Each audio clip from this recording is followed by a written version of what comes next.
As strange and non-Christmassy as it may seem, a lot of people are going to hear some part of a sermon about hell on Christmas Eve. So I thought now's as good a time as any to talk about what the Bible actually says about hell, which is not nearly as much as you think. Hi, I'm Jeremy. I'm a deep skeptic, also a pastor. Your cool pastor should have one of those. Links in the bio, of course. So let's just start off by saying that almost all the things that people think about when they think about hell are actually Dante's Inferno. They don't come from the Bible. They come from that one text. And so we're going to get into kind of go through the different things that the Bible does say, but you're going to be disappointed, I think. So in the Old Testament, the word that is mistranslated as hell sometimes in really bad translations is the word Sheol. Sheol is a very different idea than hell. So the first place we see the idea come up is in the first chapter of Genesis, when it talks about the Spirit of God hovered over the deep. The deep is Sheol. They believed that the earth was flat, the earth sat on waters, and the waters were Sheol, the deep, chaos. And that is where everyone went when they died. It was the land of the dead.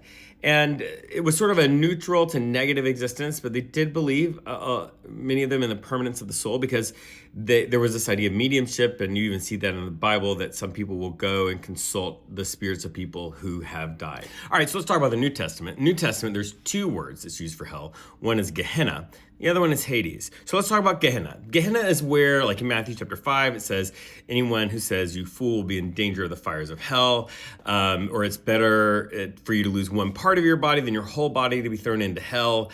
Matthew 10, Luke 12, be afraid of the one who can destroy your soul and body in hell. And in Matthew chapter 18, Mark 9, it's better for you to enter life with one eye than have two eyes and be thrown into the fire of hell. And then in Matthew 23, when he talks, he tells very committed religious leaders they win converts and make them twice as much a child of hell as they are, and then ask them, how will you escape being condemned to hell? The word that's translated in all of those passages is the word Gehenna. In Gehenna, it's not a place that souls go when they die. Gehenna is a very specific place. It's an actual location just outside the city of Jerusalem. If you ever go there, you can actually go see it. And Gehenna is a place where they believed that kings of the past, very evil kings, actually sacrificed babies. So it's like the worst place you can imagine. It's the most defiled place. It's the most unholy place. It's all of that. And so the idea was that people would go there, and later there were, it was a garbage dump. They would burn garbage there. There were fires there. But Gehenna is a specific place. It's not some sort of mythical place that happens like in Dante's Inferno. All right, the second word that's used in the Bible to describe, that's sometimes translated as hell, is the word Hades. And you see this word in Revelation 1, 6, and 20, in Acts chapter 2, which is actually a quote of Psalm 16. Jesus uses the word in Matthew 11 and Luke 10, where he says, you will go down to Hades. And then in Matthew 16, the gates of Hades will not overcome it. Hades, if you recognize that word from your high school English class, you are correct.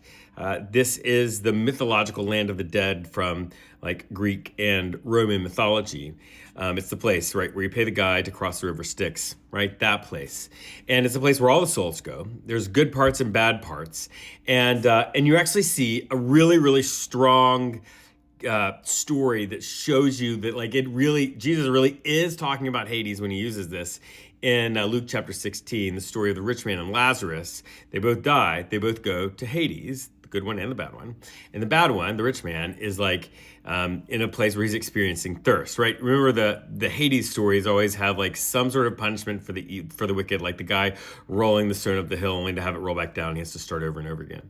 This person, this rich man, is experiencing just bad thirst, and he looks up, and in Hades, just in the good part, there's Lazarus and Abraham.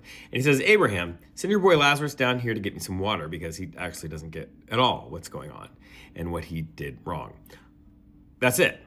Those are the words that are used in the New Testament, and none of them is what you think of when you think of the eternal conscious punishment. But that idea really took shape a lot later.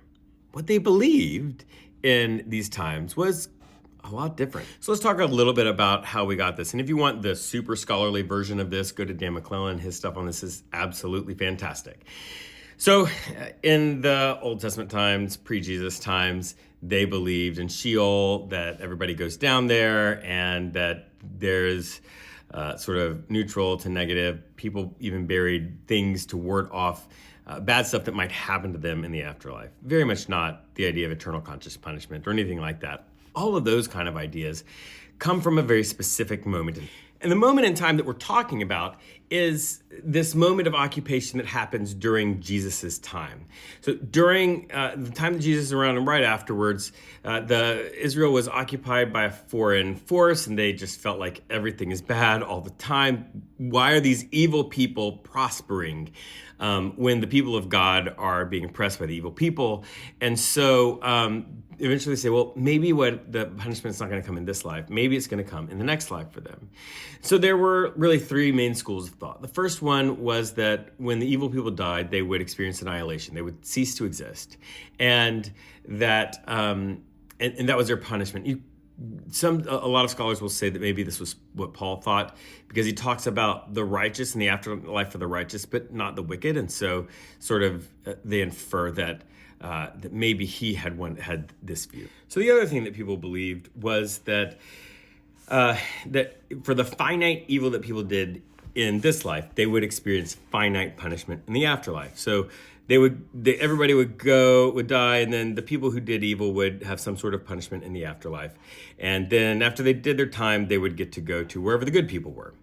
Then the third one was this idea of eternal conscious punishment. And eternal conscious punishment is what a lot of people think of when they think of hell today. The idea that, like, for finite sins that you have in this world, that you will go and you will experience eternal conscious punishment. You will be punished for the rest of eternity. You will know it. and that's the idea. And that's what the hell, fire, and brimstone that evangelical fundamentalist preachers preach. That was actually not a widely held belief until the 300s. So then there's this other belief that was popular in the early church. And it makes sense there would have to be another belief, because the idea that God would punish like a whole lot of people and only like reward Christians doesn't really work when there's just a handful of Christians. And so what this other belief is that the choice to follow God, be part of God's family, extended beyond death, that people could continue to choose to be part of God's family even after they died. And that was held by a lot of people. It was a really popular belief in the early Christian movement. So yeah, I'm sorry if you go to a Christmas Eve worship service and somebody gives you hellfire and brimstone. That's awful. We don't need to be doing that, because whatever you believe about hell, what is really clear is that it's stuff that is outside of the Bible. The Bible might hint, give allusions, maybe sort of point you in some sort of afterlife direction that might be negative, but it's just not clear. And so if it's not clear, maybe we don't have to talk about it on Christmas Eve.